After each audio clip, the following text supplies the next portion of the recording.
আজকে তোমাদের সঙ্গে আলোচনা করব রবীন্দ্রনাথ ঠাকুরের জীবন স্মৃতি। এটা তোমাদের ইতিহাসের দশম শ্রেণীর ইতিহাসের প্রথম অধ্যায় পড়বে। এই জীবন স্মৃতিটা খুব সংক্ষেপে তোমাদের সঙ্গে একটু আমি আলোচনা করি।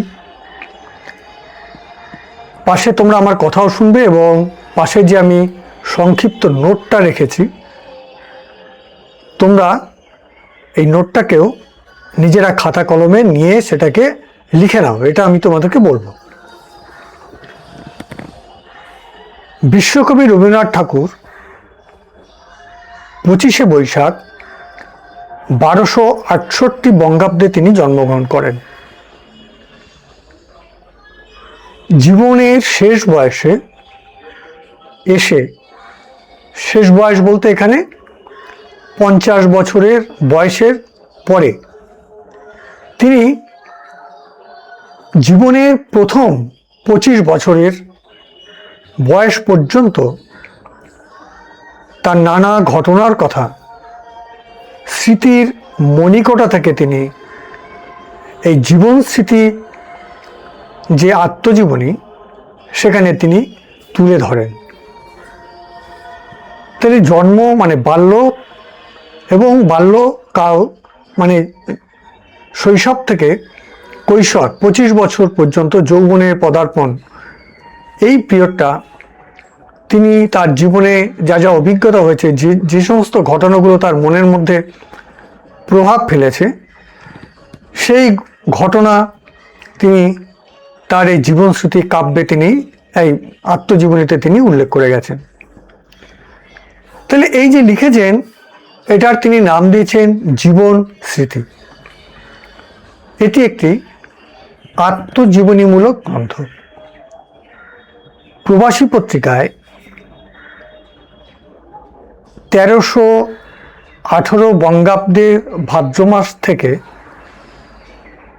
1319 বঙ্গাব্দের শ্রাবণ মাস পর্যন্ত তিনি এখানে লিখে যান। 1319 বঙ্গাব্দ ইংরেজি, যেটা 1912 সাল বা খ্রিস্টাব্দ, এই সময় এই জীবন স্মৃতি মানে কাহিনীটি বইয়ের আকারে অর্থাৎ গ্রন্থাগারে প্রকাশিত হয়। এই জীবন স্মৃতি থেকে আমরা কি জানতে পারি সেটা এখন আমি তোমাদের সামনে রাখব। খুব সংক্ষেপে আমি বলবো, এখানে রবীন্দ্রনাথ ঠাকুরের শৈশব, তার বাল্য শিক্ষা, ধাত্রীমা, বাড়ির চাকর বাকর, তাদের অনুশাসন, গৃহশিক্ষক, ঠাকুর বাড়ির অন্দরমহল ইত্যাদি সম্পর্কে আমরা জানতে পারি। তার মানে তার ছেলেবেলায় বাড়ির অন্দরমহলে পিতামাতা সদা নানাবিধ কাজে ব্যস্ত ছিলেন, তারা অভিজাত পরিবারের মানুষ, তাই তাদের সন্তানেরা অর্থাৎ বিশ্বকবি রবীন্দ্রনাথ ঠাকুর যখন ছোট ছিলেন, তিনি অন্দরমহলে দাস দাসী, চাকর বাকর, তাদের সঙ্গে তাদের অনুশাসনে কিভাবে তার কেটেছে সেগুলো সবই কিন্তু তিনি তার কবিতায়, গল্পগাথায় নানাভাবে তিনি তার উল্লেখ করেছেন।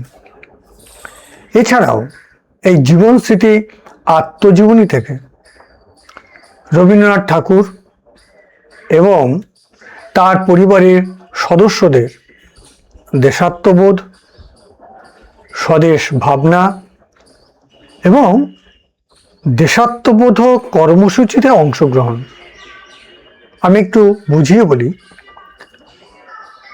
ঠাকুর যখন ওই সময় 25 বছর বয়স পর্যন্ত তিনি দেখেছেন তার পরিবারের সদস্যরা, তার মনের মধ্যে তার আত্মীয় স্বজন, তার দাদারা কিভাবে দেশ সেবার কাজে আত্মনিয়োগ করেছিলেন, তাদের মধ্যে স্বদেশিকতা, স্বদেশী আনা এবং এই যে স্বদেশ ভাবনা, কিভাবে তার মনের মধ্যে এবং তার পরিবারের সদস্যদের প্রভাবিত করেছিল সেগুলো কিন্তু তিনি এখানে উল্লেখ করেছেন। এছাড়া সঞ্জীবনী সভা, নবগোপাল মিত্রের হিন্দু মেলা, রাজনারায়ণ বসুর স্বদেশিকতা সভা, এগুলো বা এদের আলোচনা কর্মকাণ্ড এই শিশু রবীন্দ্রনাথের মনের মধ্যে যে প্রভাব ফেলেছিল সেগুলোই তিনি তার এই আত্মজীবনীতে তিনি উল্লেখ করেছেন। তাহলে এই যে রবীন্দ্রনাথ ঠাকুরের যে জীবন স্মৃতি, সেখান থেকে আমরা তিনটি জিনিস আমরা কিন্তু এখানে দেখতে পাই। একটা হচ্ছে তার ছেলেবেলায় কি কি ঘটনা, তার মানে পরিবারের ঠাকুরবাড়ির, জোড়াসাঁকোর ঠাকুরবাড়ির অন্দরমহলের ঘটনা দেখতে পাই। সেই সময় ব্রিটিশ আমাদের শাসন করছিল, তাই স্বদেশিনীয়ার কার্যগুলি, দেশত্ববোধের ভাবনা, বিভিন্ন কর্মকাণ্ড ঠাকুর পরিবারের উপরে এবং কবির উপরে কী প্রভাব ফেলেছিল, মনের ভিতরে কি দাগ কেটেছিল, সেগুলো কিন্তু তার এই জীবন স্মৃতি আত্মজীবনীমূলক যে গ্রন্থ সেখানে আমরা দেখতে পাই। কোন কোন সংগঠন, কোন কোন ব্যক্তিত্ব তার মনের উপরে গভীর রেখাপাত করেছিল, দেশত্ববোধক যে বোধ সেটাকে জাগ্রত করতে পেরেছিল, সেগুলোর কিন্তু এই জীবন স্মৃতি গ্রন্থে তার কিন্তু উল্লেখ রয়েছে। তাই খুব সংক্ষেপে আমি তোমাদের নোট আকারে একদম জিস্ট তোমরা কিভাবে পরীক্ষায় লিখবে সেভাবেই কিন্তু আমি তোমাদের এখানে আমি বলার একটা চেষ্টা করলাম। এবার এখান থেকে কি ধরনের ছোট প্রশ্ন হতে পারে সেটা আমি তোমাদেরকে একটু বলি। দেখো, ছোট প্রশ্ন ঘুরিয়ে হতে পারে যে জীবনের কোন সময়ের লেখা এটা বলতে পারে, প্রথম কোন পত্রিকায় এটি ধারাবাহিকভাবে প্রকাশিত হতো সেটা বলা, সেখান থেকে প্রশ্ন হতে পারে, আর কবে এটি বইয়ের আকারে অর্থাৎ গ্রন্থাগারে সকলের সামনে আসে সেটাও কিন্তু পরীক্ষায় আসতে পারে। তাই 1 নম্বর কোশ্চেন হোক বা তার থেকে বেশি নম্বরের কোশ্চেন হোক, যাই হোক না কেন, তোমরা যদি এখানে আমি 5টা টপিকে সুন্দর করে সাজিয়ে তুলেছি, 1 2 3 4 5, এটুকু লিখলেই আশা করি তোমরা খুব ভালোভাবে অ্যান্সার দিতে পারবে, তোমরা ভালো নাম্বার পাবে।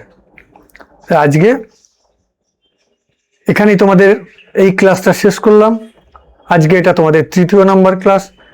এরপরেও তোমাদের আমি ক্লাস নিতে থাকবো, এভাবেই তোমরা আমাকে দেখো কখন আমি তোমাদের এই ক্লাসগুলোকে দিচ্ছি, তোমরা সেইভাবে অনুসরণ করে এই নোট আলাদা করে করার দরকার নেই, একদম রেডিমেড নোট তোমরা এখান থেকে পেয়ে যাবে।